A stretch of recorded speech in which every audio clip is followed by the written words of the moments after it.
На теб всеки ден по 300 евро ли ти дават да идваш тук? Да. 300 евро? Не 300 евро. Колко ти дават? 1000? Кой дава? Ти не ме 300 лева даде. Нали викаш, че съм ти дала?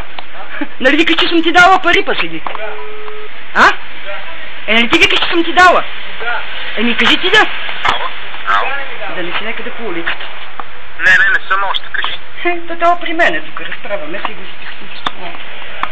Обадих се на СДВР-то. Да. Кой бе? Ето от вчера, от ония ден. Ами, какво ти вика? Да давам пари някакви. Що? Не знам, аз го питам колко му плащат да идва всеки ден тук. Ама ти не даваш пари, има полицията, да не те закачат. Ми каза, че има някаква бележка. Бе, откъде да знам? Снимам с да ми вземе лаптопа. Да прибера нещата. Ти свърши ли си работа там с това? Имам още малко. Те с това се разправям сега. Ага. Ами, не съм. Значи, остава си, нали, да чакам да се чуем там към теб. Да, чакай, че ще ми падне батерията да я зареда, че чакам тия да видя от СДВР-то сега кога ще дойдат. Добре, остава си идеята, нали? Мисля, чакам те да ми звънне. Да, само да свърша с тех. Добре. Айде.